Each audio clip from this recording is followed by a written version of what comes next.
Hello ପିଲାମାନେ, ମୁଁ ମୋର ଏଇ ଓଡ଼ିଆ ମିଡ଼ିୟମ୍ କ୍ଲାସେସ୍ ଚ୍ୟାନେଲକୁ ୱେଲକମ୍ ଜଣାଉଛି। ପିଲାମାନେ, ଆଜିର ବିଷୟ ହେଉଛି ଷଷ୍ଠ କ୍ଲାସ୍ର ବିଜ୍ଞାନ, ଯେଉଁଠି ପାଠର ନାମ ହେଉଛି ପରିସ୍ଥାନ। ଓକେ, ତ ଏଇଟା ଅଷ୍ଟମ ଅଧ୍ୟାୟର ଅଛି। ତ ସର୍ବପ୍ରଥମେ ପିଲାମାନେ ଆମର ଏଇ ଚ୍ୟାନେଲକୁ ଭିଜିଟ୍ କରୁଛନ୍ତି, ତାହେଲେ ତା ପୂର୍ବରୁ ତ ମାନେ ଭିଡ଼ିଓଟା ଷ୍ଟାର୍ଟ କରିବା ପୂର୍ବରୁ ସମସ୍ତେ ଲାଇକ୍, ସେୟାର ଏବଂ ସବସ୍କ୍ରାଇବ୍ କରିଦିଅନ୍ତୁ ପିଲେ। ଓକେ, ତ ଚାଲନ୍ତୁ ପିଲାମାନେ କ୍ଲାସ୍କୁ ଡେରି କରିବାନି, ଆରମ୍ଭ କରିବା ପରିସ୍ଥାନ। ଓକେ, ତ ପରିସ୍ଥାନ ବିଷୟରେ ଦେଖିବା। ଦେଖନ୍ତୁ, ତୁମେ ତୁମ ଗାଁ କିମ୍ବା ପୋଖରୀରେ ରହୁଥିବା ଅଞ୍ଚଳର ବା ପୋଖରୀ ବା ଗଡ଼ିଆ ଦେଖୁଥିବ। ଓକେ, ତ ତୁମେ କ'ଣ ନା ଆପଣଙ୍କ ଗାଁରେ ରହୁଥିବା ଗୋଟେ କ'ଣ ପୋଖରୀ କିମ୍ବା ଗାଡ଼ିଆ କୌଣସି ଗୋଟେ ଅଞ୍ଚଳ ଦେଖିଥିବେ। ଓକେ, ତ ଜଙ୍ଗଲରେ ଅନେକ ଜୀବ ରହୁଥିବା ଶୁଣିଥିବ। ଆଉ କ'ଣ ନା ଜଙ୍ଗଲରେ ଅନେକ ଜୀବ ରହୁଥିବା ମଧ୍ୟ ଆପଣ ଶୁଣିଥିବେ। ଓକେ, ତ କହିପାରିବ କି ପୋଖରୀ, ଗଡ଼ିଆ ଓ ଜଙ୍ଗଲରେ କେଉଁ କେଉଁ ଜୀବ ରହୁଛନ୍ତି? ଆଚ୍ଛା, ଆପଣ କହିପାରିବେ କି? ଯେମିତିକି ଜଙ୍ଗଲରେ, ପୋଖରୀରେ, ଗଡ଼ିଆରେ ଏସବୁରେ କେଉଁ କେଉଁ ଜୀବମାନେ ରହୁଥାନ୍ତି, ସେମାନଙ୍କର ନାଁ ଆପଣ କହିପାରିବେ କି ନାହିଁ? ନିଶ୍ଚିନ୍ତ ଭାବରେ କହିପାରିବେ। ଦେଖନ୍ତୁ, ନେକ୍ସଟ କ'ଣ ଦିଆହେଇଛି ପିଲେ? ଦେଖ, ପୋଖରୀ କିମ୍ବା ଗଡ଼ିଆରେ ରହୁଥିବା ଜୀବମାନଙ୍କର ଏକ ତାଲିକା ପ୍ରସ୍ତୁତ କରି କେଉଁମାନେ ଉଦ୍ଭିଦ ଓ କେଉଁମାନେ ପ୍ରାଣୀ ତାହାକୁ ଏହି ସାରଣୀରେ ଫିଲ୍ଅପ୍ କରିବେ। ଓକେ, ତ କ'ଣ କରିବେ ପିଲେ? ନା ପୋଖରୀରେ ଏବଂ ଗଡ଼ିଆରେ କେଉଁ କେଉଁ ଜୀବମାନେ ରହିଥାନ୍ତି, କେଉଁମାନେ ଉଦ୍ଭିଦ, କେଉଁ ଉଦ୍ଭିଦ ରହିଥାନ୍ତି ଏବଂ କେଉଁ କେଉଁ ପ୍ରାଣୀ ରହିଥାନ୍ତି ସେଇ ପୋଖରୀ ବା କିମ୍ବା ଗଡ଼ିଆରେ, ତାହା ଆପଣ ଗୋଟେ ମାନେ କ'ଣ ଖାତାରେ ଏକ ଟେବୁଲ କରିକି ସେଠି ଲେଖିବେ। ଦେଖନ୍ତୁ, ଏଠି ଦିଆହେଇଛି, ଏଠି ଜୀବର ତାଲିକା, ସେମିତି ଗୋଟେ ଟେବୁଲ ନେଇକି କରିବେ। ଓକେ, ଦେଖନ୍ତୁ, ଏଇଟା ଉଦ୍ଭିଦ ଦିଆହେଇଛି, ଏଇଟା ପ୍ରାଣୀ ବିଷୟରେ। ଦେଖନ୍ତୁ, ମାଛ। ଆଚ୍ଛା, କୁହନ୍ତୁ, ମାଛ ଗୋଟେ ଉଦ୍ଭିଦ ନା ପ୍ରାଣୀ? କ'ଣ ପ୍ରାଣୀ? ତ ଏଇଠି ହେବ। ଓକେ, ସେମିତି ବିଲାତି ଦଳ, ଏଇଟା ଗୋଟେ କ'ଣ ପିଲେ? ବିଲାତି ଦଳ ଉଦ୍ଭିଦ ନା ପ୍ରାଣୀ? ଏଇଟା ଗୋଟେ ଉଦ୍ଭିଦ। ଓକେ, ଦେଖନ୍ତୁ ପିଲାଟି, ଏଠି ଚିତ୍ର ଦେଖାଯାଇଛି ଏଠି। ଓକେ, ଦେଖନ୍ତୁ, ବିଲାତି ଦଳ। ଓକେ, ସେମିତି ପଦ୍ମ ଫୁଳ କୋଉଠି ହେବ ପିଲେ? ପଦ୍ମ ଫୁଲ। ଓକେ, ଦେଖନ୍ତୁ, ସେମିତି ପଦ୍ମ ଫୁଲ ଗୋଟେ ଉଦ୍ଭିଦ। ସେମିତି ଗେଣ୍ଡା କୋଉଠି? ପ୍ରାଣୀରେ ଆସିବ, ହଁ ନା ନୁହଁ? କଇଁଚ କୋଉଠି? ପ୍ରାଣୀରେ ଆସିବ। ମାଛ କୋଉଠି? ପ୍ରାଣୀରେ ଆସିବ। ଚିଙ୍ଗୁଡ଼ି କ'ଣ? ପ୍ରାଣୀରେ ଆସିବ। ଓକେ, ଏମିତି କ'ଣ ଆପଣ ଖାତାରେ ଲେଖିବେ କେଉଁ ଗୁଡ଼ାକ ଉଦ୍ଭିଦ କେତେ ପ୍ରକାର ଦେଖାଯାଉଛନ୍ତି ଏବଂ କେତେ ପ୍ରକାର ପ୍ରାଣୀ ସବୁ କ'ଣ ପୋଖରୀ କିମ୍ବା ଗଡ଼ିଆରେ ରହୁଛନ୍ତି, ତାହାର ଏକ ଆପଣ ତାଲିକା ପ୍ରସ୍ତୁତ କରିବେ। ଓକେ, ଆଚ୍ଛା, ଏବେ ଦେଖନ୍ତୁ, ପରିସ୍ଥାନ କ'ଣ ବା ହ୍ୟାବିଟେଟ୍ କ'ଣ? ପରିସ୍ଥାନ ବା ହ୍ୟାବିଟେଟ୍ କ'ଣ ଦେଖିବା। ତ ପ୍ରତ୍ୟେକ ଜୀବ ହେଉଛି ଜୀବଜଗତର ଏକ ଜୈବିକ ଏକକ। କ'ଣ ବୁଝିଲେ ପିଲେ? ନା ଯେତେ ସବୁ ଜୀବ ଅଛନ୍ତି, ଏହା କ'ଣ ନା ଆମର ଜୀବଜଗତର ଗୋଟେ ଜୈବିକ ଏକକ। ତ ଜୈବିକ ପଦାର୍ଥର ସମାହାରରେ ସେମାନଙ୍କ ଶରୀର ଗଠିତ। କାହାର ସମାହାରରେ? ନା ସେମାନଙ୍କ ମାନେ ସେ ଜୀବମାନଙ୍କ ଶରୀର ଗଠିତ ନା ଜୈବିକ କ'ଣ ଜୈବିକ ପଦାର୍ଥକୁ ନେଇକି ତାଙ୍କର ଶରୀର ଗଠିତ ହୋଇଥାଏ। ସେ ତାହାର ନିର୍ଦ୍ଦିଷ୍ଟ ପରିସ୍ଥାନ ବାସ କରେ। କ'ଣ? ସେ ଜୀବମାନେ କୋଉଠି ବାସ କରିଥାନ୍ତି? ତାର ଏକ ପରିସ୍ଥାନ ରହିଥାଏ, ହଁ ନା ନୁହଁ? ସେଇ ସ୍ଥାନରେ କ'ଣ ସେ ବାସ କରିଥାନ୍ତି, ହଁ ନା ନୁହଁ?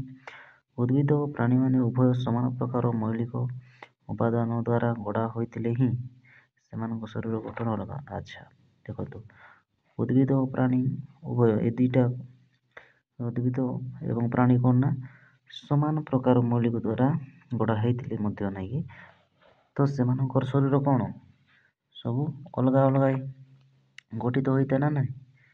ओके नेक्स्ट ଯିବା ବେଲେ ଦେଖନ୍ତୁ କ'ଣ ଦିଆହେଇଛି ଏଠି। ଆଚ୍ଛା ଦେଖନ୍ତୁ ଏଠି ଦିଆହେଇଛି ଆସ ଜାଣିବା ଏଇ ପରିସ୍ଥାନଟି କ'ଣ। ଆଚ୍ଛା ଏଇଟା ଆମେ ପରିସ୍ଥାନଟି କାହାକୁ କହିବା। ଓକେ ପରିସ୍ଥାନ କାହାକୁ କହିବା। ଆପଣଙ୍କୁ ଯଦି ପରିସ୍ଥାନ କ'ଣ ବା ପରିସ୍ଥାନ କହିଲେ କ'ଣ ବୁଝ କହିଲେ ଆପଣ କେମିତି ଲେଖିବେ। ଦେଖନ୍ତୁ ଉଦ୍ଭିଦ ଓ ପ୍ରାଣୀମାନଙ୍କର ବାସସ୍ଥାନ ଓ ତାହାର ଚତୁଃପାର୍ଶ୍ୱକୁ ପରିସ୍ଥାନ ବୋଲି କୁହାଯାଏ। ଓକେ କ'ଣ ବୁଝିଲେ ନା ଯେତେ ସବୁ ଉଦ୍ଭିଦ ଓ ପ୍ରାଣୀମାନଙ୍କର ଯେଉଁ ବାସସ୍ଥାନ ମାନେ ଉଦ୍ଭିଦମାନଙ୍କର ଯେଉଁ ବାସସ୍ଥାନ ପ୍ରାଣୀମାନେ ଯେମିତିକି ତାଙ୍କର ବାସସ୍ଥାନ ମଧ୍ୟ କ'ଣ ଅଲଗା ଅଲଗା ଅଛି। କେତେ ଜଣ କେତେ ଜୀବ ତ ପାଣି ରହନ୍ତି ଆଉ କେତେ ଜୀବ ଜଙ୍ଗଲ ରହନ୍ତି ହଁ ନା। ତ ଉଦ୍ଭିଦ ଓ ପ୍ରାଣୀମାନଙ୍କର ବାସସ୍ଥାନ ତାଙ୍କର ରହିବା ସ୍ଥାନକୁ ଏବଂ ତାଙ୍କ କ'ଣ ଚାରିଆଡ଼େ ଚତୁଃପାର୍ଶ୍ୱରେ ଯାହା ଦେଖୁଛେ ହଁ ନା ନୁହଁ ତ ସେସବୁ କ'ଣ ପରିସ୍ଥାନ ବୋଲି କହିଥାନ୍ତି। ଓକେ ତ ଉଦ୍ଭିଦ ପ୍ରାଣୀମାନଙ୍କର ବାସସ୍ଥାନ ଓ ତାର ଚତୁଃପାର୍ଶ୍ୱ କ'ଣ ପରିସ୍ଥାନ ବୋଲି କହିବା। ଓକେ ନେକ୍ସଟ ଯିବା ବେଲେ ଦେଖନ୍ତୁ ପରିସ୍ଥାନ ହେଉଛି ପରିବେଶର ଏକ ଅଂଶ ବିଶେଷ। ଆଚ୍ଛା କ'ଣ ନା ଏ ପରିସ୍ଥାନ କ'ଣ ପରିବେଶର ଗୋଟିଏ ଅଂଶ। ଓକେ ଏହା ଭିନ୍ନ ଭିନ୍ନ ଉପାଦାନକୁ ନେଇ ଗଠିତ। ପରିସ୍ଥାନ ଦୁଇଟି ଉପାଦାନରେ ଗଠିତ। ଦେଖିବା ଏ ଯେଉଁ ପରିସ୍ଥାନ ଯେଉଁ କହୁଛେ ଏଇଟା କେତୋଟି ଉପାଦାନରେ ଗଠିତ ହେଇଛି ନା ଦୁଇଟା ଉପାଦାନରେ। କ'ଣ କ'ଣ ଦେଖନ୍ତୁ ଏକ ନମ୍ବର କ'ଣ ନା ଜୈବିକ ଉପାଦାନ ଦୁଇ ନମ୍ବର ହେଲା ଅଜୈବିକ ଉପାଦାନ। ଓକେ ତୁମେ ଦେଖୁଥିବା ପୋଖରୀ ଓ ଗାଡ଼ିଆରେ ଏ ଦୁଇଟି କାରକ ରହିଥାନ୍ତି। ଯିବା ବେଲେ ତ ଆମେ ଜାଣିଲେ ପରିସ୍ଥାନ କେତେ ଭାଗରେ ବିଭକ୍ତ ନା ଦୁଇ ଭାଗରେ ବିଭକ୍ତ। ଗୋଟେ ହେଲା ଜୈବିକ ଆଉ ଗୋଟେ ହେଲା ଅଜୈବିକ। ଓକେ ଫାଷ୍ଟ ଦେଖିବା ଜୈବିକ ବିଷୟରେ। ଫାଷ୍ଟ ହେଲା ଜୈବିକ ବିଷୟରେ ଦେଖିବା। ଆଚ୍ଛା ଦେଖନ୍ତୁ ନା ଯେକୌଣସି ପରିସ୍ଥାନର ଜୈବିକ କାରକକୁ ତିନି ଭାଗରେ ବିଭକ୍ତ କରାଯାଏ। ଯେକୌଣସି ପରିସ୍ଥାନର ଆମେ ଜୈବିକ କାରକକୁ କେତେକ ଭାଗରେ ବିଭକ୍ତ କରିବା ତିନି ଭାଗରେ। ଦେଖନ୍ତୁ ଏକ ନମ୍ବର କ'ଣ ଉତ୍ପାଦ କ'ଣ ଉତ୍ପାଦ ବା ତାକୁ ସେଇ ଉତ୍ପାଦକୁ କ'ଣ କରିବା ନା ସବୁଜ ଉଦ୍ଭିଦ ମଧ୍ୟ କହିପାରିବା। ଉତ୍ପାଦ ଆଉ ଗୋଟେ ସବୁଜ ଉଦ୍ଭିଦ। ଓକେ ଦୁଇ ନମ୍ବର କ'ଣ ଆସିଲା ଭକ୍ଷକ ଭକ୍ଷକ ବା ତାକୁ ଆଉ କ'ଣ କହିବା ପ୍ରାଣୀ ମଧ୍ୟ କହିପାରିବା। ଲାଷ୍ଟ ତିନି ନମ୍ବର କ'ଣ ହେଲା ଅପଘଟକ ବା ଆଉ କେତେକ ମୃତଭୋଜୀ ଅନୁଜୀବକୁ ମଧ୍ୟ ଅପଘଟକ ବୋଲି କହିବା। ଦେଖିବା ଓକେ ଏତିକି ବୁଝିପାରିଲେ ତ। ଦେଖନ୍ତୁ ନେକ୍ସଟ ଉତ୍ପାଦକ ବା ସବୁଜ ଉଦ୍ଭିଦମାନେ ନିଜର ଖାଦ୍ୟ ପ୍ରସ୍ତୁତ କରନ୍ତି। ଆଚ୍ଛା ଦେଖନ୍ତୁ ଏକ ନମ୍ବର ଯେଉଁଟା କୁହାଯାଇଥିଲା କ'ଣ ନା ଉଦ୍ଭିଦ ବା ସବୁଜ ଉଦ୍ଭିଦ ଏମାନେ କ'ଣ ନା ଉତ୍ପାଦକ ମାନେ କ'ଣ ନିଜେ ଉତ୍ପାଦକ କରନ୍ତି ହଁ ନା ନୁହଁ। ତାକୁ ମାନେ କ'ଣ ସବୁଜ ଉଦ୍ଭିଦ ମାନେ କ'ଣ କରିଥାନ୍ତି ନା ନିଜର ଖାଦ୍ୟ ନିଜେ ପ୍ରସ୍ତୁତ କରନ୍ତି। ଆଚ୍ଛା ଗଛ ଲତା ଯାହା ସବୁ ଦେଖୁଛୁ କ'ଣ ତାଙ୍କେ କ'ଣ ନା ନିଜର ଖାଦ୍ୟ ନିଜେ ତିଆରି କରିଥାନ୍ତି ନା। ତ ଏମାନେ କ'ଣ ଗୋଟେ ଉତ୍ପାଦକ କ୍ୟାଟେଗୋରୀରେ ଗଲେ ହଁ ନା ନୁହଁ। ଦେଖନ୍ତୁ ଭକ୍ଷକ ମାନେ କିନ୍ତୁ ଭକ୍ଷକ ମାନେ ଦୁଇ ପ୍ରକାରର। ଭକ୍ଷକ ମାନେ ଦୁଇ ପ୍ରକାର ଗୋଟେ ଆସିବେ ତୃଣଭୋଜୀ ଆଉ ଗୋଟେ ବା ତାକୁ କୁହନ୍ତି ଶାକାହାରୀ ମଧ୍ୟ କୁହନ୍ତି। ଓକେ ଆଉ ଗୋଟେ ହେଲା ମାଂସାଶୀ। ଦେଖନ୍ତୁ ଭକ୍ଷକ ମାନେ ଆମ ଦୁଇ ନମ୍ବର ଭକ୍ଷକ ବା ପ୍ରାଣୀ କହିଥିଲେ ନା ତ ଏଇଟା କ'ଣ ନା ଦୁଇ ଭାଗରେ ବିଭକ୍ତ। ମନେ ରଖନ୍ତୁ ବୋଲେ ଗୋଟିଏ ହେଲା ତୃଣଭୋଜୀ ବା ତାକୁ ଯାହାକୁ ଶାକାହାରୀ ମଧ୍ୟ କହୁଛେ ଏବଂ ଆଉ ଗୋଟେ ମାଂସାଶୀ। ଓକେ ଦେଖନ୍ତୁ କେମିତି ଗୋଟେ ଏକ୍ଜାମ୍ପଲ୍ ନେଇଯିବା ପିଲା ଦେଖନ୍ତୁ ଏଇଟା ଗୋଟେ କ'ଣ ନା ଏଇଟା ହେଲା ଘାସ। ଏଇ ଘାସକୁ କିଏ ଖାଇବ ବୋଲେ ନା ଏଇ ଘାସକୁ ଦେଖନ୍ତୁ ମନେକର ଛେଳି ଖାଇଲା ପତ୍ର ଛେଳି ଖାଇବ ନା। ଓକେ ଛେଳିକୁ କିଏ ଖାଇବ ମଣିଷ ପ୍ରାଣୀ ଖାଉଛି। ପ୍ରାଣୀ ମରିଗଲେ କ'ଣ ହେଉଛି ଅପଘଟକ ଆସୁଛି ମାନେ ଯେଉଁଟାକି କ'ଣ ଆମର ଅଣୁଜୀବ ମାନେ ମାଟିରେ ଥାନ୍ତି ତାକୁ କ'ଣ ଅପଗୋଟି କରିକି ମାଟିରେ ମିଶାଇଥାନ୍ତି। ପୁଣି ଥରେ ସେଇ ଯେଉଁ ଖତରେ ପରିଣତ ହୁଏ ତାହା ପୁଣି ଧରି କ'ଣ ସେ ଗଛ ବା ଉଦ୍ଭିଦ ତାକୁ ୟୁଜ୍ କରିଥାନ୍ତି। ପୁଣି ଥରେ ସେମିତି ଗୋଟେ ସାଇକେଲ ପ୍ରୋସେସରେ କ'ଣ ଏହା ଚାଲିଥାଏ। ଦେଖିବା ପିଲେ ପ୍ରଥମେ ଏଇଟା ପଢ଼ିଦେବା ତାପରେ ଧୀରେ ଧୀରେ ବୁଝିଦେବା ହେଲା। ନେକ୍ସଟ ଆଉ କ'ଣ ହେଲା ତୃଣଭୋଜୀ ବା ଶାକାହାରୀ ଏଇଟା ପଢ଼ିଲେ। ତ ଅଣୁଜୀବ ଅତି କ୍ଷୁଦ୍ର ଖାଲି ଆଖିରେ ଦେଖାଯାଆନ୍ତି ନାହିଁ। ଆମେ ତ ଜାଣିଛେ ଏମାନେ କ'ଣ ନା ମାନେ ଯେଉଁ ଅଣୁଜୀବ ମାନେ କ'ଣ ମାଟିରେ ଯେଉଁ ରହିଥାନ୍ତି ତ ସେମାନେ କ'ଣ ନା ଆମ ଖାଲି ଆଖିରେ ଦେଖିପାରିବ ନାହିଁ ତାଙ୍କେ। ଓକେ, ଅଧିକାଂଶ ଅଣୁଜୀବଙ୍କର ନିଜ ଖାଦ୍ୟ ପ୍ରସ୍ତୁତି କ୍ଷମତା ନଥାଏ। କେତେ ଯେଉଁ ଅଣୁଜୀବ ଅଛନ୍ତି କେତେକ ସେମାନଙ୍କର ନିଜର ଖାଦ୍ୟ ନିଜେ ପ୍ରସ୍ତୁତି କରିବା ତାଙ୍କର ପାଇଁ ଗୋଟେ କ୍ଷମତା ବା ଶକ୍ତି ନଥାଏ। ଓକେ, ସେମାନେ ପରଜୀବୀ କିମ୍ବା ମୃତପଜୀବୀ ଭାବେ ସେମାନଙ୍କର ପରିସ୍ଥାନ ଓ ଖାଦ୍ୟ ରୂପେ ସେମାନେ କ'ଣ ଗ୍ରହଣ କରିଥାନ୍ତି, ସଂଗ୍ରହ କରିଥାନ୍ତି। ଓକେ, କେମିତି ଦେଖନ୍ତୁ ପରଜୀବୀ ଭାବରେ। ଓକେ, ତାଙ୍କେ ମନ ନିଜର ଖାଦ୍ୟ ସେମାନେ ନିଜେ ପ୍ରସ୍ତୁତ କରିପାରନ୍ତି ନାହିଁ। ତ ସେମାନେ କ'ଣ ନା ପରଜୀବୀ ଭାବରେ ସେମାନେ ବସବାସ କରି ରହିଥାନ୍ତି, ମାନେ ଅନ୍ୟ ଲୋକ ଉପରେ ନିର୍ଭର କରିଥାନ୍ତି। ଯେମିତି ପରଜୀବୀ କିମ୍ବା ମୃତପଜୀବୀ ଭାବେ ସେମାନେ ପରିସ୍ଥାନରୁ ଖାଦ୍ୟ ସଂଗ୍ରହ କରି ସେମାନେ ବଞ୍ଚିଥାନ୍ତି। ଓକେ, ତ ବିଶେଷତଃ ମୃତଭୋଜୀ ଅଣୁଜୀବମାନେ ଜୀବ ଶରୀରରୁ ଆବଶ୍ୟକ ଉପାଦାନ ଗ୍ରହଣ କରନ୍ତି। ଓକେ, ଏବଂ ପରିବେଶକୁ ଜୈବିକଜାନ ଅମ୍ଳଜାନ ଓ ଅନ୍ୟାନ୍ୟ ପୋଷକ ପଦାର୍ଥ ତ୍ୟାଗ କରନ୍ତି।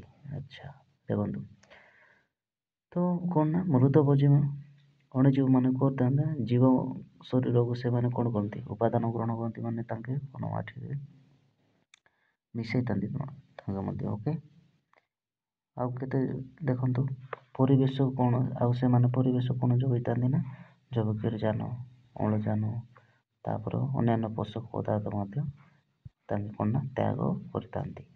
ଓକେ, ତାହା କ'ଣ ତାହା ପୁନର୍ବାର ଉଦ୍ଭିଦ ଗ୍ରହଣ କରି ନିଜର ବୃଦ୍ଧି ଓ ବିକାଶରେ ସେମାନଙ୍କୁ ମୁଁ କହିଥିଲି ନା।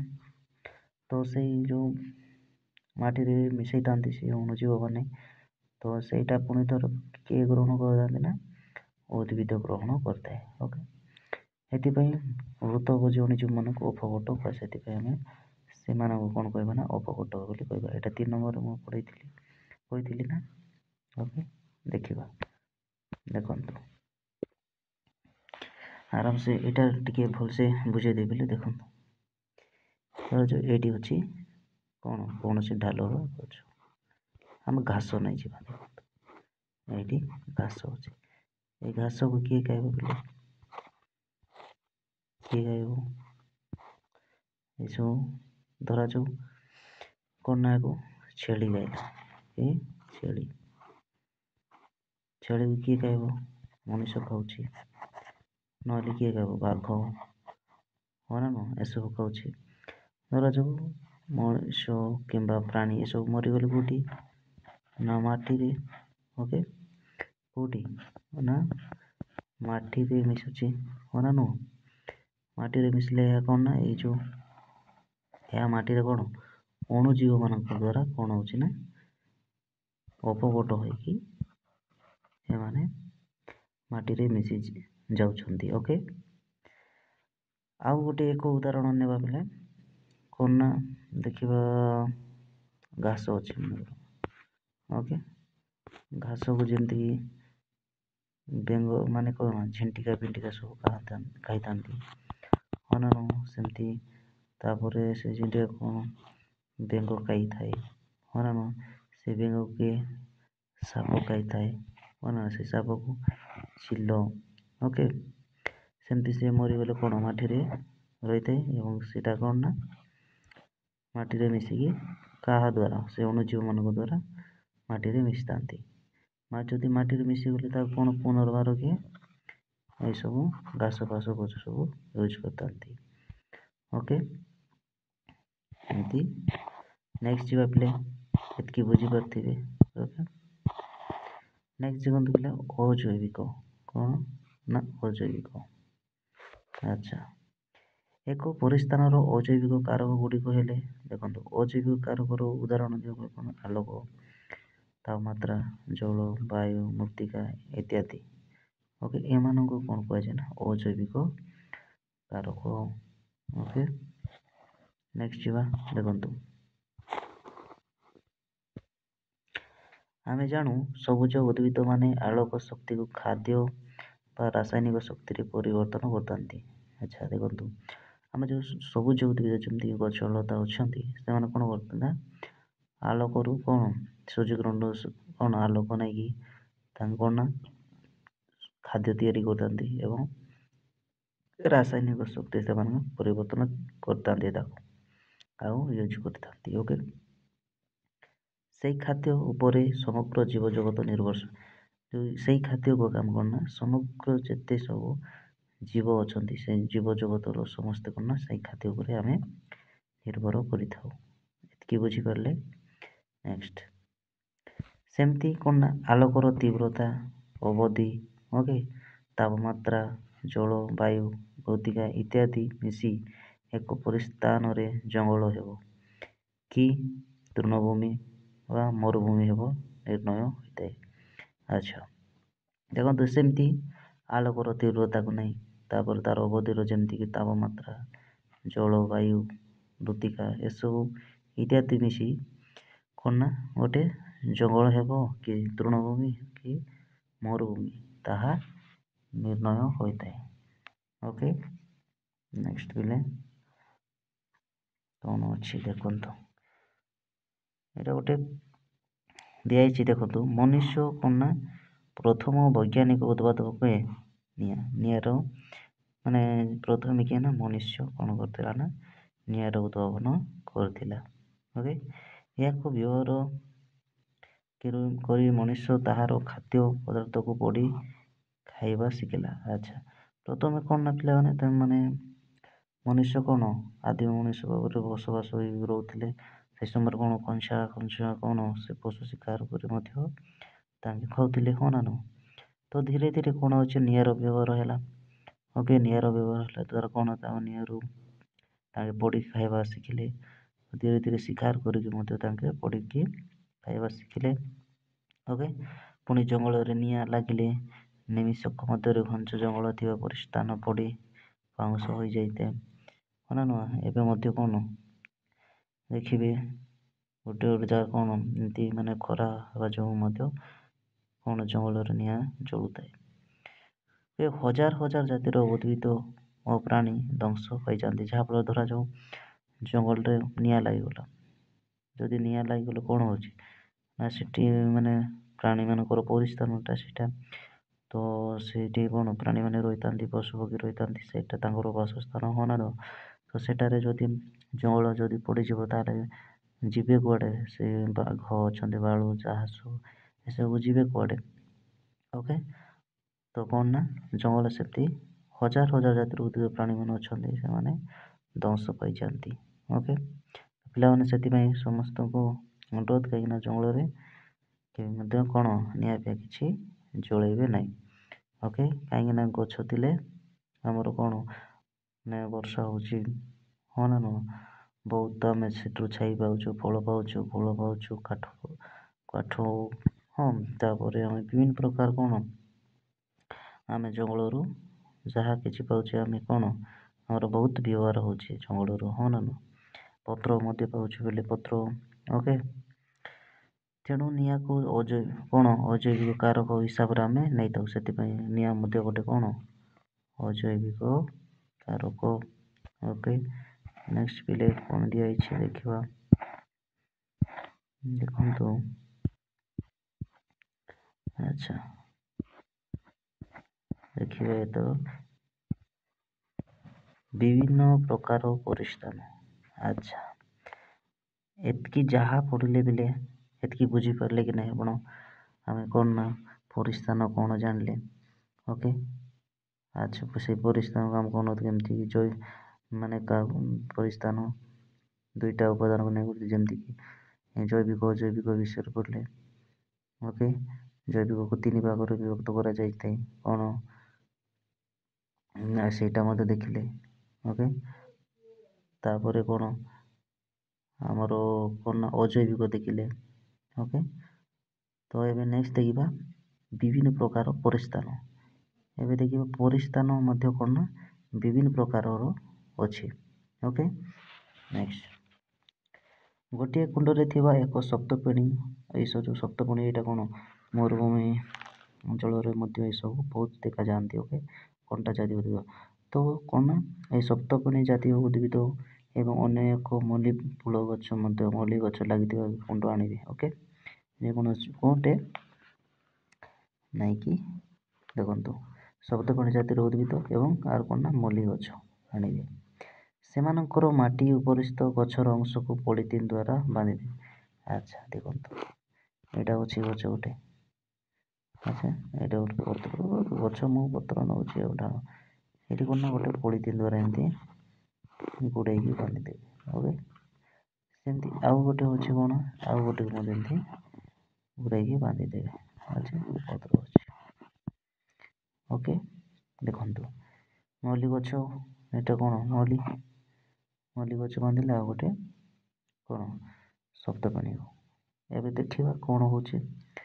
ଆକୁ କ'ଣ କରିବେ ନା ଏଇଟାକୁ ଖରାରେ ରଖିଦେବେ। ତ କ'ଣ ଦେଖୁଛ ବୋଲି ଏଠି ଯଦି ଆମେ ତାକୁ ଯଦି ଆମେ ଖରାରେ ରଖିଦେବା,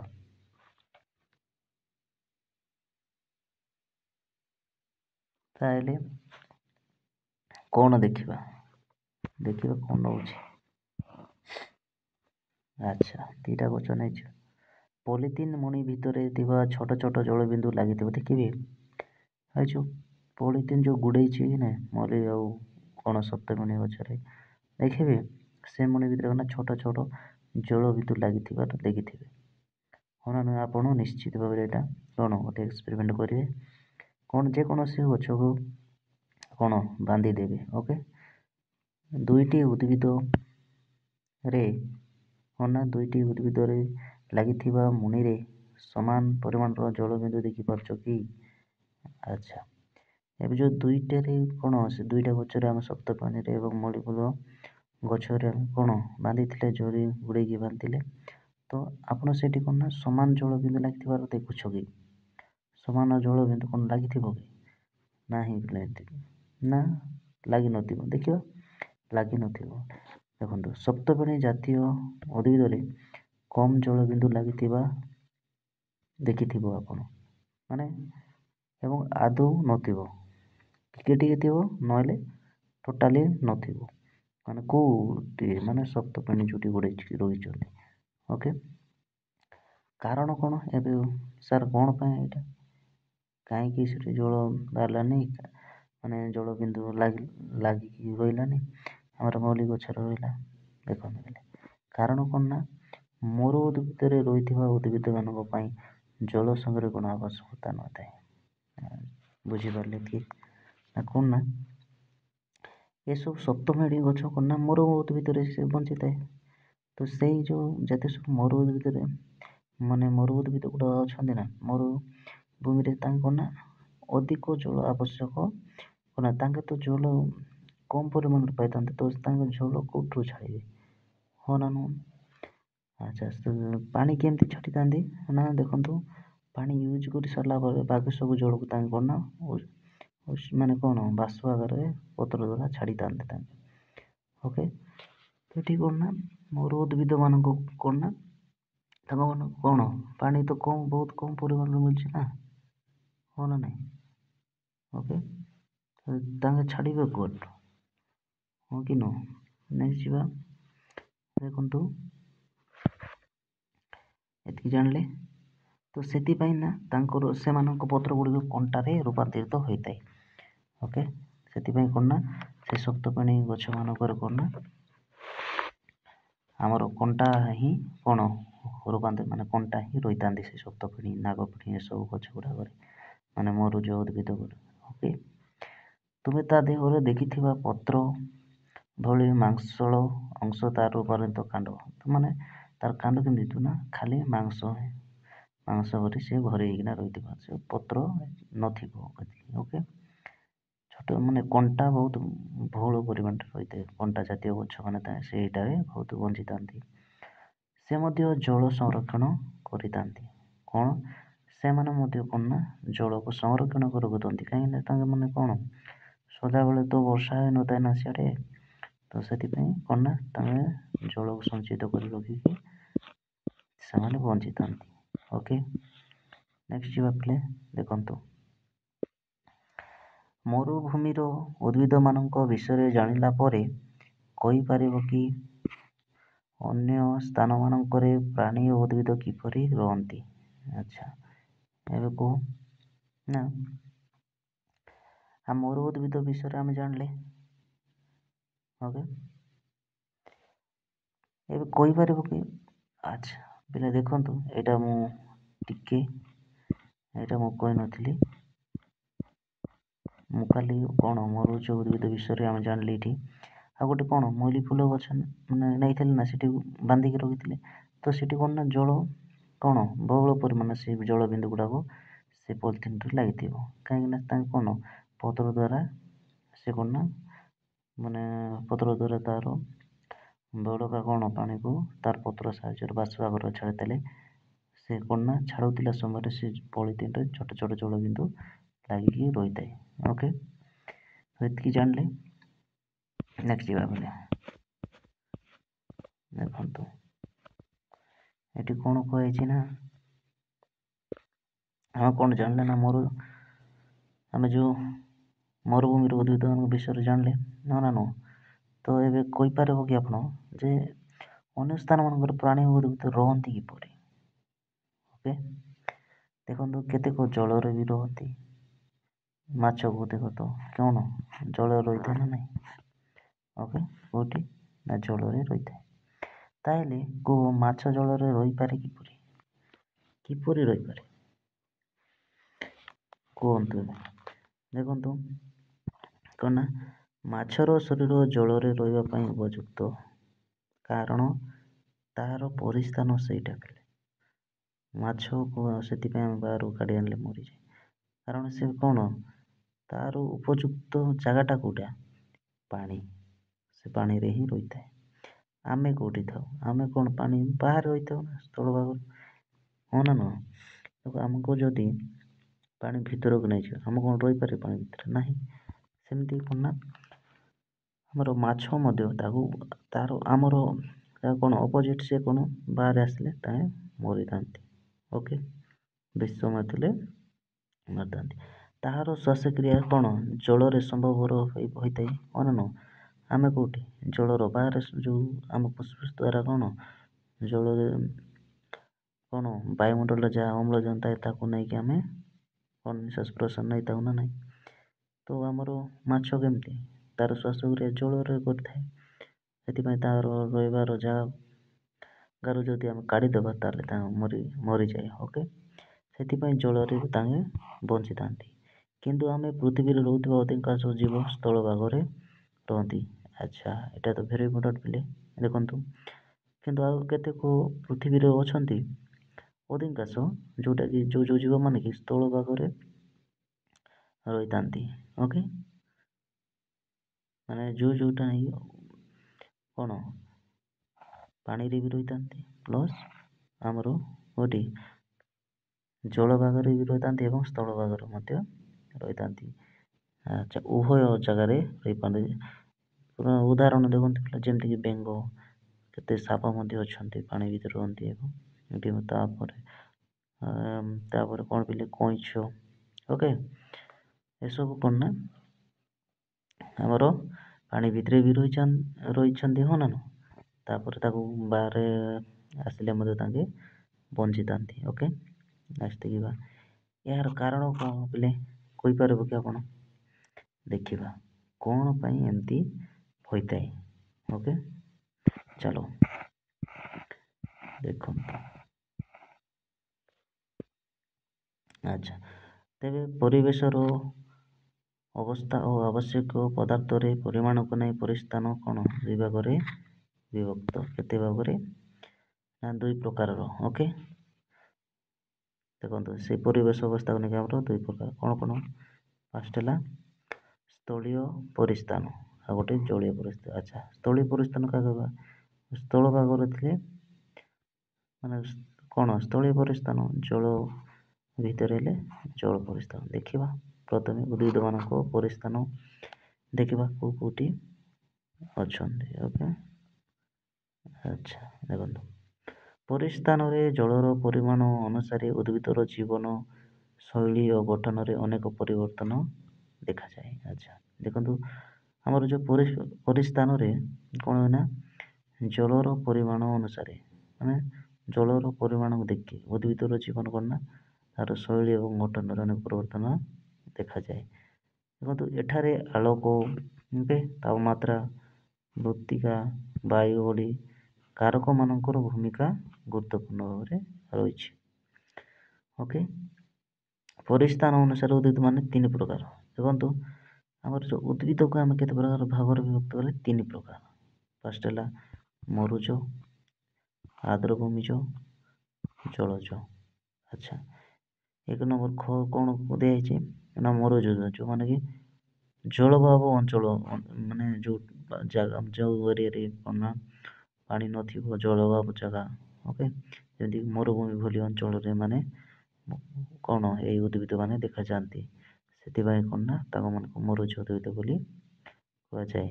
ଓକେ, ସେମିତି କ'ଣ ନା ଆର୍ଦ୍ରଭୂମିଜ, ସନ୍ତସନ୍ତିଆ ଅଞ୍ଚଳରେ ରହୁଥିବା ଉଦ୍ଭିଦ ମାନଙ୍କୁ ଆର୍ଦ୍ରଭୂମିଜ, ମାନେ ସନ୍ତସନ୍ତିଆ ମାନେ ଯେଉଁଠିକି ପାଣି ଠିକ୍ ଟାଇମ୍ରେ ଏମିତି ଟିକେ କ'ଣ ସାମ୍ପି ଜାଗା ଗୁଡ଼ାକରେ ରହିଥାନ୍ତି, ସନ୍ତସନ୍ତିଆ ଜାଗା ଯେଉଁଟାକୁ ଟିକେ ଟିକେ ଓଦା ଓଦା ହେଇଥାଏ, ସେମିତି ଟାଇପ୍ର କ'ଣ ଜାଗାମାନଙ୍କୁ ଏସବୁ ଉଦ୍ଭିଦ ବଞ୍ଚିଥାନ୍ତି, ତାହା କ'ଣ ଆର୍ଦ୍ରଭୂମିଜ ଉଦ୍ଭିଦ। ସେମିତି ଜଳଜ, ଯେଉଁମାନଙ୍କୁ କ'ଣ ସଦାବେଳେ ଜଳାଧିକ୍ଷ ଅଞ୍ଚଳରେ ଜଳ ରହିଥାଏ, ସେ ଜାଗାମାନଙ୍କୁ ଦେଖିବେ ସବୁବେଳେ ଏମିତି ବଢ଼ିଥାନ୍ତି। ଓକେ, ଦେଖିବା ସେମିତି ପ୍ରାଣୀମାନଙ୍କର ପରିସ୍ଥାନ। ଓକେ, ଦେଖ ପ୍ରାଣୀମାନଙ୍କର କେମିତି କ'ଣ ଅଛି ଦେଖନ୍ତୁ, ଉଦ୍ଭିଦମାନଙ୍କ ପରି ପ୍ରାଣୀମାନେ ପରିସ୍ଥାନ ଅନୁସାରେ ଭିନ୍ନ ଥାନ୍ତି କି? କ'ଣ ଥାନ୍ତି ନା ନାହିଁ? ୟେସ୍, ଥାନ୍ତି। ତ ନିଜର ଆଚରଣ, ଖାଦ୍ୟ, ଜଳ ପରିମାଣ ଓ ଆଲୋକର ଉପଲବ୍ଧି ଅନୁସାରେ, ଓକେ, ତାଙ୍କ ନା ତାର ଆଚରଣ, ତାଙ୍କର ଖାଦ୍ୟକୁ ନେଇକି, ତାଙ୍କ ଜଳକୁ ପରିମାଣ ହେଲା, ତାର ଆଲୋକକୁ ନେଇକି କ'ଣ ନା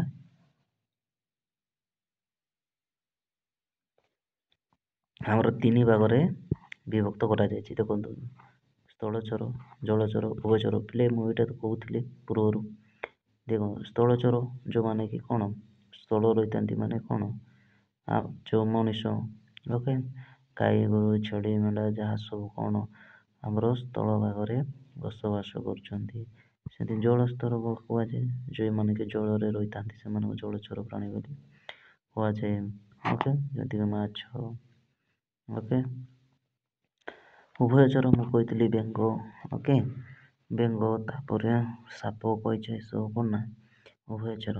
ମାନେ ଉଭୟଚର ମାନେ ସ୍ଥଳ ଭାଗରେ ବି ବଞ୍ଚନ୍ତି ଆଉ ଜଳ ଭାଗରେ ମିଶା ରହି ବଞ୍ଚିଥାନ୍ତି। ଓକେ, ନେକ୍ସଟ ଯିବା ବୋଲେ ଦେଖନ୍ତୁ କ'ଣ ଦିଆହେଇଛି। ଦେଖନ୍ତୁ, ସ୍ଥଳଚର ପ୍ରାଣୀମାନେ ଭିନ୍ନ ଭିନ୍ନ ପରିସ୍ଥାନରେ ରହିଥାନ୍ତି। ଓକେ, ଆଉ ଯେଉଁ ସ୍ଥଳଚର ପ୍ରାଣୀମାନେ କ'ଣ ଭିନ୍ନ ଭିନ୍ନ ପରିସ୍ଥାନ ମାନଙ୍କୁ ରହିଥାନ୍ତି, ଯେମିତି ଜଙ୍ଗଲରେ ପ୍ରାଣୀମାନେ ରହିଥାନ୍ତି, ମରୁଭୂମି ରହିଥାନ୍ତି, ଓକେ, ତୃଣଭୂମି, ପାର୍ବତ୍ୟ ଅଞ୍ଚଳ, ଏସବୁ ଗୁଡ଼ାକରେ କ'ଣ ନା ଆମର ପ୍ରାଣୀମାନେ ରହିଥାନ୍ତି। ଓକେ, ସେହିପରି ଜଳଚର ପ୍ରାଣୀମାନେ କେଉଁଠି ନଦୀରେ, ଓକେ, ହ୍ରଦରେ, ପୋଖରୀରେ, ସମୁଦ୍ରରେ ଇତ୍ୟାଦିରେ ମାନେ କ'ଣ ନା ପ୍ରାଣୀମାନେ ରହିଥାନ୍ତି। ସେ କ'ଣ ଜଳଚର ପ୍ରାଣୀମାନେ। ସେମିତି ଉଭୟଚର ପ୍ରାଣୀମାନେ କ'ଣ ପ୍ରାଣୀର ଜଳ ସ୍ଥଳ ଭାଗରେ ରହିବା ପାଇଁ ଅନେକ ଉପଯୋଜନ କରିଥାନ୍ତି। ଏମାନେ କ'ଣ ନା ଦୁଇଟି, ଓକେ, ସ୍ଥଳଚର ରହିଥାନ୍ତି, ଜଳଚର କ'ଣ ରହିଥାନ୍ତି। ତୁମେ ଜାଣିଥିବା ଭିନ୍ନ ଭିନ୍ନ ଜୀବମାନଙ୍କ ମଧ୍ୟରେ ଏକ ତାଲିକା କର ଏବଂ ସେଗୁଡ଼ିକୁ ନିମ୍ନ ସାରଣୀରେ କ'ଣ ସଜାଇକି ଲେଖ। ସେମିତି ଗୋଟେ କ'ଣ ଟେବଲ କରିକି ଏଠି ପୂରଣ କରିବେ। ଓକେ, ଦେଖିବା କ'ଣ ଅଛି ଟେବଲଟା ଟିକେ ଦେଖନ୍ତୁ। ଜଳଚର ଏଠି ଦିଆହେଇଛି, ମରୁଜ ଉଦ୍ଭିଦ ଦେଖାଯାଏ ଜଙ୍ଗଲର ଓ ଗଛର। ଆଚ୍ଛା ଦେଖନ୍ତୁ ମାଛ କ'ଣ ମରୁଜ କି? ନାଇଁ, ଜଳଚର ନା, ଇଏ ପାଣି ରହେ। ଓଟ କ'ଣ ମରୁଜ ଉଦ୍ଭିଦ ଦେଖାଯାଏ ଓଟ। ସେମିତି ଜଙ୍ଗଲର କ'ଣ ଭାଲୁ, କେଉଁଠି ଉଭୟଚର, ପାଣିରେ ବି ରହିପାରେ ଏବଂ କ'ଣ ପଦାରେ ମଧ୍ୟ ରହିଥାଏ।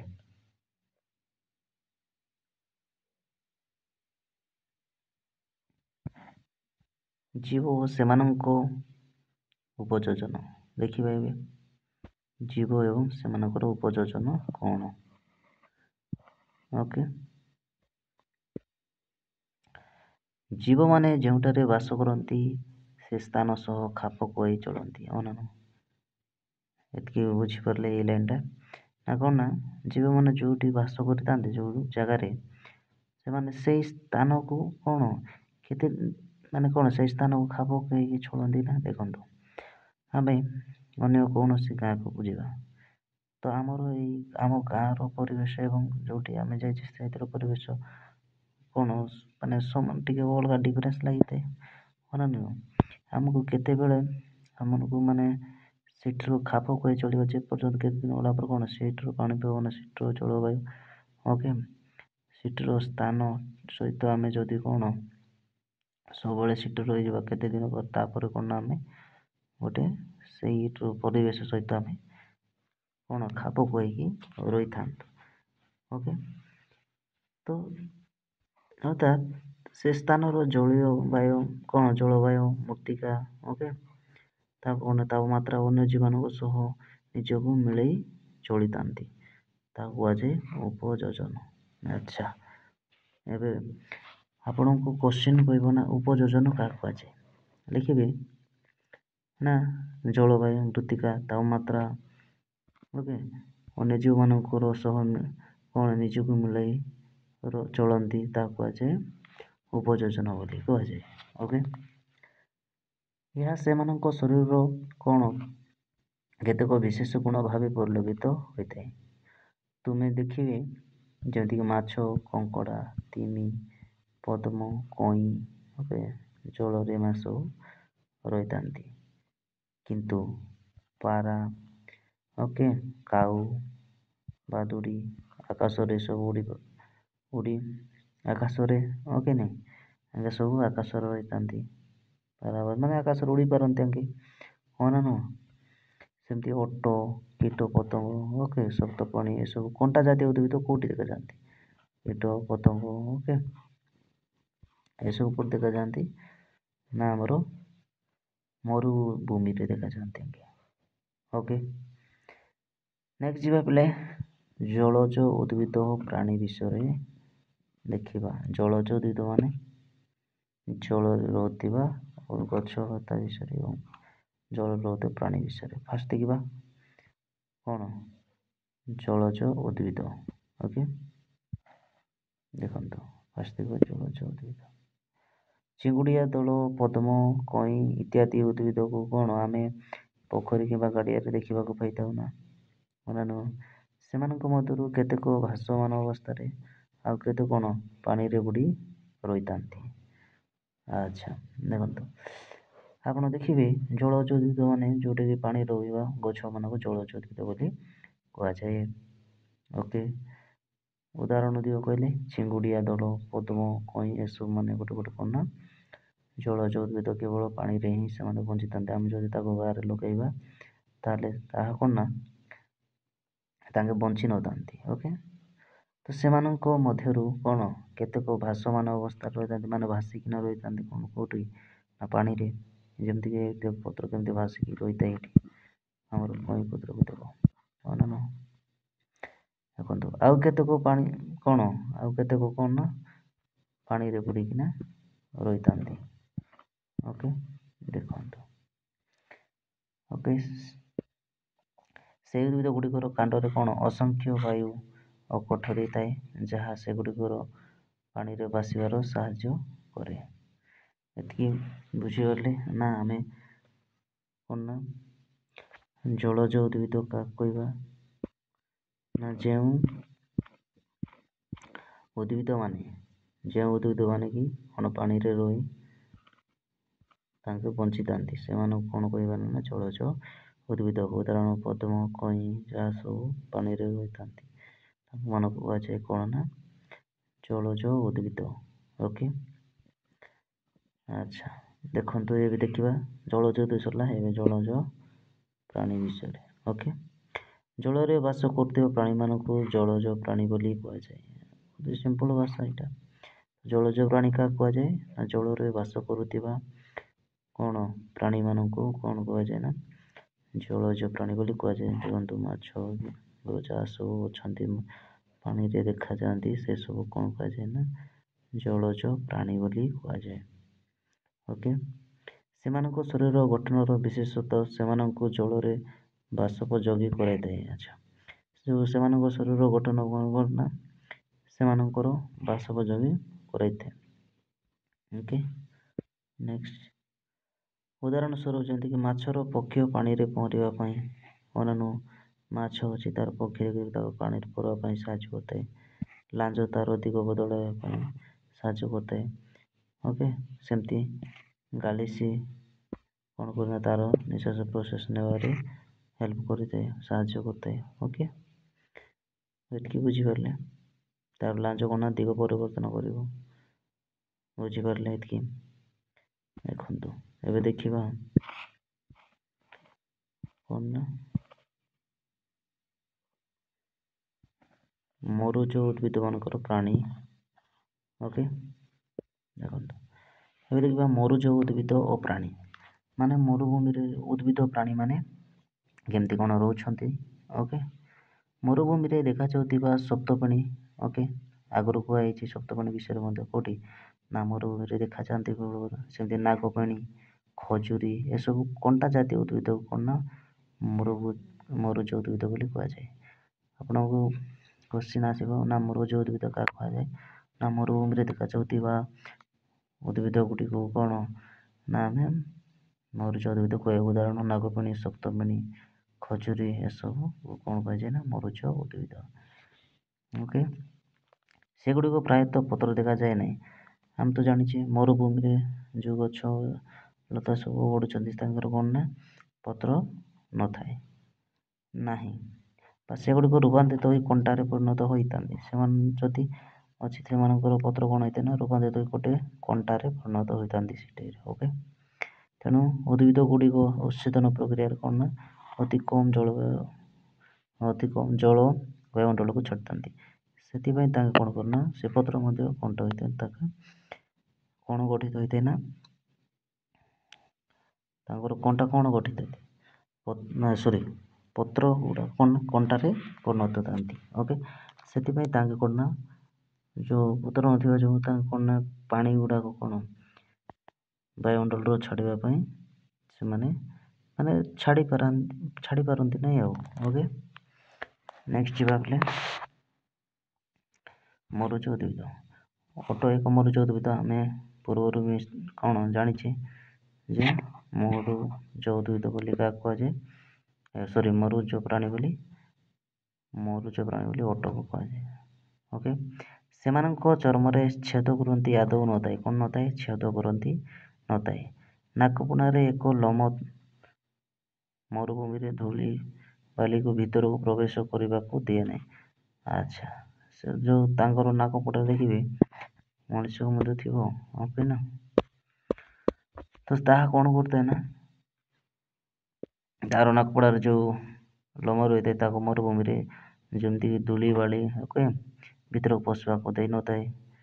ଓଟର ଗୋଠାଲିଆ ଖୁରା ବିହୀନ ମାଂସଳ ପାଦ ସେମାନଙ୍କୁ ଉତ୍ତପ୍ତ ମରୁବାଲିରେ ଚାଲିବାରେ ସାହାଯ୍ୟ କରେ। ଦେଖନ୍ତୁ ଏଠି ଥିବ ଚିତ୍ର ଅଛି ନା ନାହିଁ ଦେଖନ୍ତୁ ଏଇଟା ଖୋଜ।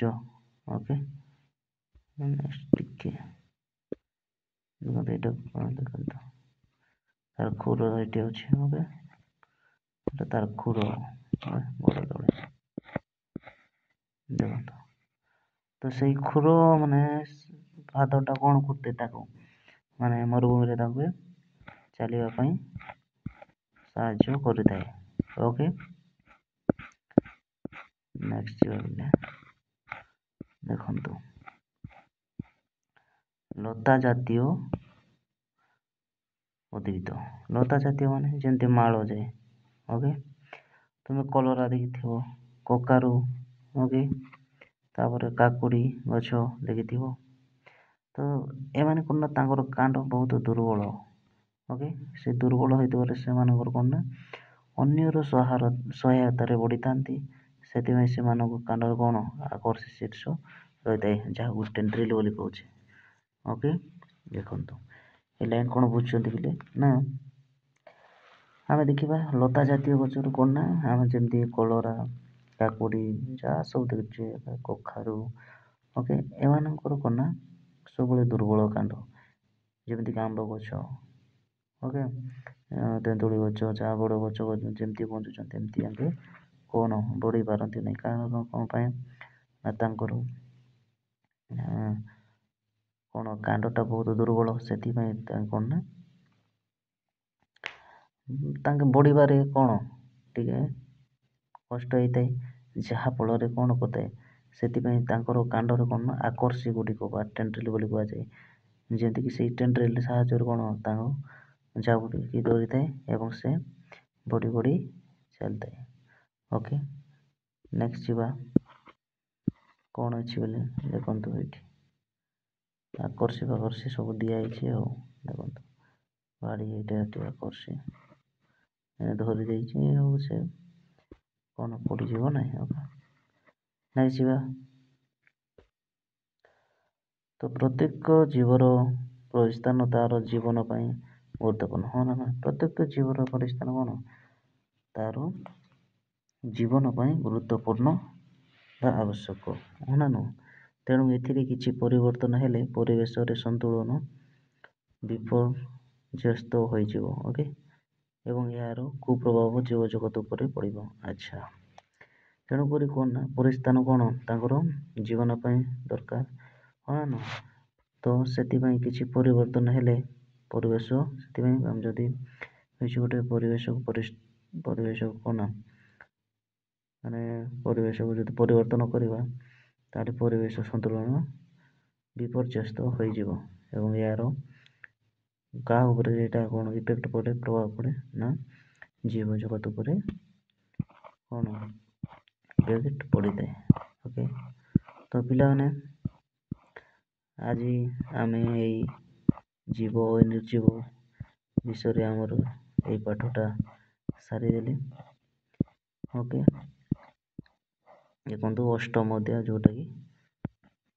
ଆଚ୍ଛା, ତ ପିଲାମାନେ ମୋର ଏଇ ଭିଡ଼ିଓ ଭଲ ଲାଗୁଥିଲେ ଲାଇକ୍, ସେୟାର ଏବଂ କ'ଣ ସବସ୍କ୍ରାଇବ୍ କରିଦିଅନ୍ତୁ ଏବଂ ଅନ୍ୟମାନଙ୍କୁ ମଧ୍ୟ ସେୟାର କରିଦିଅନ୍ତୁ ପିଲାମାନେ। ଓକେ, ଏବଂ ଶେଷରେ କ'ଣ ନା ଆପଣ କମେଣ୍ଟ କରିଦିଅନ୍ତୁ। ଆପଣ କମେଣ୍ଟ କରୁନାହାନ୍ତି, ଆପଣ ଯଦି କମେଣ୍ଟ କଲେ କ'ଣ ନା ଆମକୁ ବହୁତ ମୋଟିଭେଟ୍ ହେବ। ଓକେ, ଆମେ ଜାଣିପାରିବୁ। ଓକେ, ଆମ ଏମିତି କ'ଣ ଆପଣଙ୍କ ପାଇଁ ନୂଆ ନୂଆ ଭିଡ଼ିଓ ଆଣୁଥିବି। ଓକେ, ତ ପିଲାମାନେ ଲାଇକ୍, ସେୟାର ଏବଂ ସବସ୍କ୍ରାଇବ୍ କରି ଭରସା କରିଦିଅନ୍ତୁ, ସମସ୍ତଙ୍କୁ ସେୟାର କରିଦିଅନ୍ତୁ ପିଲାମାନେ। ତ ପିଲେ ଆଜିର କ୍ଲାସ୍କୁ ଆମେ ଏଇଠି ଏଣ୍ଡ କରିଦେବା ପିଲାମାନେ। ଓକେ, ତ ଜୟ ଜଗନ୍ନାଥ ପିଲାମାନେ, ଜୟ ଜଗନ୍ନାଥରେ, ଜୟ ଜଗନ୍ନାଥ।